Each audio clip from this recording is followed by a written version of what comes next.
ब्रह्मचर्य एक विलक्षण महाव्रत है। ब्रह्मचारी का सौंदर्य प्रस्फुटित होता है, एक नूर उसके चेहरे पे झलकता है जो ब्रह्मचर्य को धारण करता है, एक नवीन आकर्षण, बालवत चेहरा। और जिसका ब्रह्मचर्य पुष्ट होने लगता है उसके शरीर से सुगंध आने लगती है। जो भोगी पुरुष होता है पास से निकल जाए तो दुर्गंध निकलेगी, और जो ब्रह्मचारी होगा तो उसके शरीर में सौरभ होगी। ब्रह्मचारी का एक एक रोम तेज से युक्त होने लगता है, चेहरे पर हर समय प्रफुल्लता, मुस्कान, उसका हृदय नंदन वन हो जाता है, आनंदवन, बिना किसी कारण के प्रसन्नता बनी रहती है। एक एक चेष्टा आपकी शास्त्र सम्मत होनी चाहिए, नहीं फेल हो जाओगे फिर कुछ नहीं हो, मुझे बल्ब की तरह हो किसी काम के लिए। हर समय ब्रह्मचर्य का संरक्षण कैसे हो ये तुम्हें सोचते रहना। ब्रह्मचारी हो चाहे लड़की हो, शरीर हो चाहे पुरुष शरीर हो, ब्रह्मचर्य परमार्थ की ऊंचाई पर चढ़ने के लिए एक आवश्यक वस्तु है। ये संजय पहलवान है, देसी टार्जन है।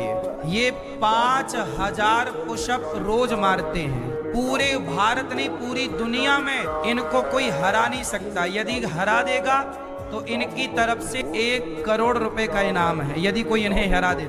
और ये बालक केवल गाय का दूध पीता है और अखंड ब्रह्मचर्य का पालन करता है। हम नशा करते हैं आनंद के लिए। हमें एक भ्रम हो गया है कि भांग में, गांजा में, तंबाकू में, चिलम में और शराब में, ड्रग्स में, इसमें एक आनंद है। ऐसे प्रलोभन से हमारी बुद्धि ने हमको किसी भी नशे से जोड़ दिया। देखो हम आपको बताएं, अगर आपने कंठी नहीं धारण की, आपने माला नहीं पहना और आप भगवान का नाम जप करते हैं, अच्छे आचरण करते हैं तो आपको भगवान की प्राप्ति होगी।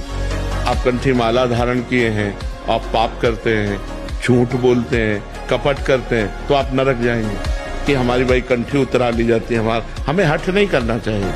कंठी उतरा लो, राधा राधा थोड़ी बंद कर दोगे, वो तो अंदर चल रहा है राधा राधा।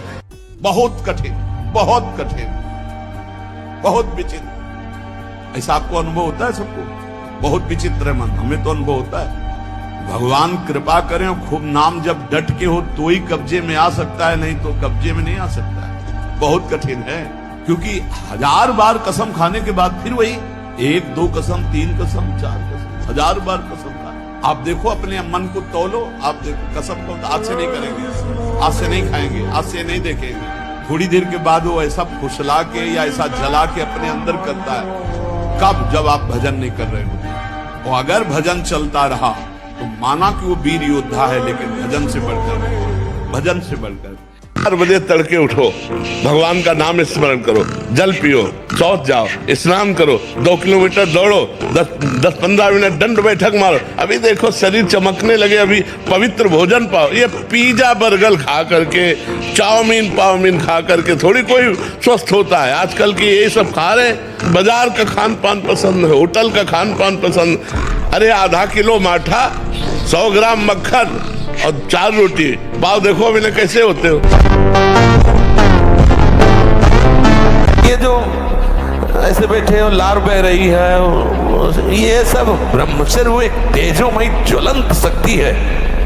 ब्रह्मचर्य एक अलग दिखाई देगा आपको भी, आग अलग, आग नहीं दिखाई देती जैसे, ऐसे ब्रह्मचारी आग होता है। आग दर्शन से, संभाषण से, स्पर्श से दूसरों के पाप नष्ट कर दे। अपने आप कोई भी रोग, कोई भी शोक, कोई भी ताप उसे स्पर्श नहीं कर सकता। वो एकदम हर समय फूल जैसा रहता है, क्योंकि ब्रह्मचर्य स्थित है। ब्रह्मचर्य पूर्ण जीवन के लिए अमृत पद है। चाहे गृहस्थी में हो, चाहे व्यापारी हो, चाहे किसान हो, चाहे और विरक्त मार्ग का तो यही मुख्य ऐसा आधार है जिसके ऊपर वो विविध प्रकार की दैवी संपदा का अनुभव करता है। अगर सिंह का बच्चा भेड़ों के बीच में फंस जाए तो भेड़ नहीं बन जाता, वो सिंह ही रहता है। ऐसे ही कर्म विवश करें अगर किसी हरि भक्त को, तो उसकी दयनीय दशा पे कभी हंसना नहीं, क्योंकि वो सिंह है। हाथ थोड़ा दिखाई दे रहा है केवल, वो ऐसा छलांग मारेगा कि सब कर्म जाल एक साइड में और दहाड़ मारता हुआ है, वो हरिदास है। ये निश्चय करें किसी बात को कि हम क्यों गिर जाते हैं, जहां हम गिरते हैं वहां क्यों फेल हो जाते हैं, जिस विषय का नियम लेते हैं वो क्यों नहीं पूरा होता, उसके लिए थोड़ा उत्तेजित भी तो हो कि ऐसा क्यों होता है। वो ऐसा तभी होता है जब हम ढील दे देते हैं, छूट दे देते हैं। अगर छूट न दे, हम पूरी ब्रेक मार दे, तो हम जिस नियम से चल रहे हैं उसी नियम से चलेंगे, हमें कोई गिरा नहीं सकता। अनंत जन्मों के बिगड़ेल मन को एक नाम भारी पड़ जाएगा। एक बार राधा बोला तो ऐसी तैसी इस मन की हमारा नाश नहीं कर सकता। नाम सच्चिदानंद परम सत्य है, और जितनी वृत्तियां सब असत्य हैं, जितने भी दृश्य हैं सब असत्य हैं। असत्य दृश्य भारी तब पड़ रहा है जब आप उसे सत्य मान रहे हैं, उसकी सत्ता नहीं, और नाम की सत्ता है। जहाँ कोई विषय भारी पड़े उसी समय सोचना मैं तो प्रिया प्रीतम का हूँ, ऐ काम मेरा नाश कर सकता है। ये होता रहेगा तब तक जब तक वो साक्षात्कार नहीं होगा, तो इसका कोई महत्व नहीं, ये आती जाती रहेंगी। ब्रह्मचारी में जितना होगा बहुत पावरफुल अध्यात्म शक्ति, संकल्प शक्ति, उसकी शक्ति बढ़ती है।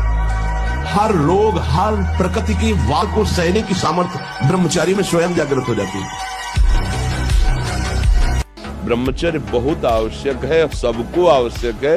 गृहस्थ में उचित ब्रह्मचर्य है, विरक्त में नैष्ठिक ब्रह्मचर्य है, आजीवन ब्रह्मचर्य। जो ब्रह्मचर्य का महत्व नहीं रखते हैं उनका जीवन कूड़ा हो जाता है, उत्साहहीन, और कई तरह के ऐसे महान दोष उत्पन्न हो जाते हैं ब्रह्मचर्य की हानि से। तू नहीं जानता कि मैं क्षत्रिय कुल नाशक, बाल ब्रह्मचारी, अति क्रोधी वह परशुराम हूँ जिसने कई बार इस पृथ्वी को क्षत्रियों से विहीन कर दिया।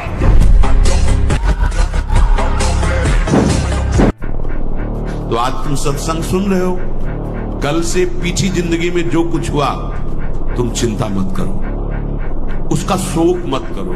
अब तुम नाम जप करो, सब ठीक हो जाएगा। बीती हुई बात को लेकर शोक करना वर्तमान के समय में मानो समय बर्बाद करना है। अरे पीछे तो गलती हो ही गई, अब हम इस समय को उसके चिंतन में बर्बाद। राधा राधा राधा राधा राधा, वर्तमान समय हमारा भगवत चिंतन में जाए, ना कि पीछे की बातों के चिंतन में। वीर दो तरह से निकलता है।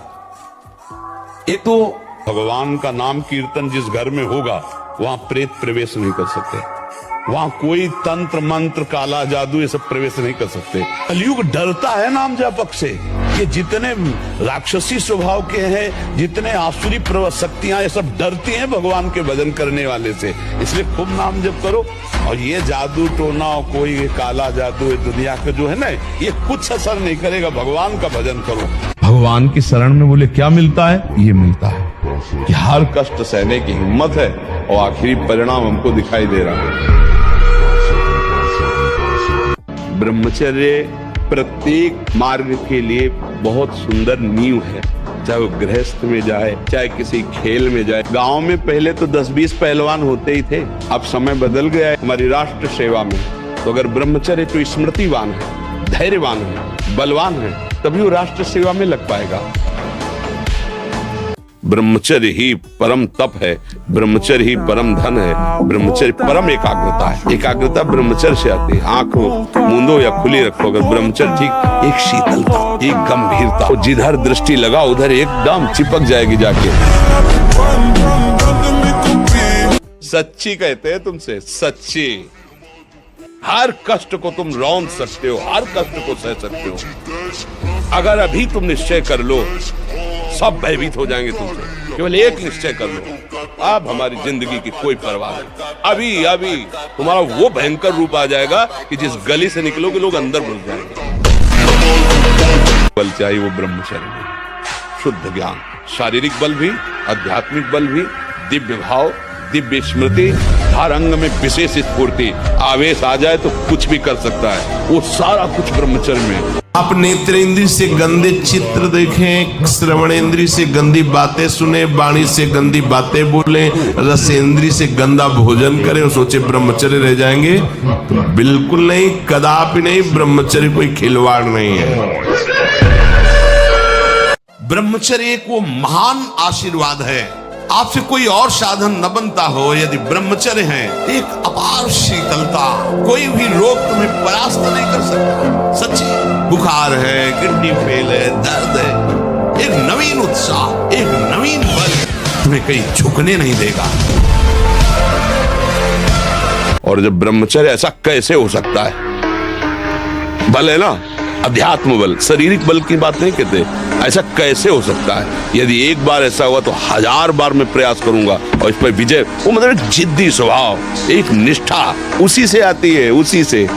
पहले खेती जोतते थे ना किसान, एक फार वाला होता था और पूरे खेत को उसी से जोतला है। बलवान होते, 2 लीटर मठा और 8 रोटी पाए, बैल की जैसी ताकत। अगर बैल को नाक पकड़ के रोक ले तो वो वही खड़ा हो जाए।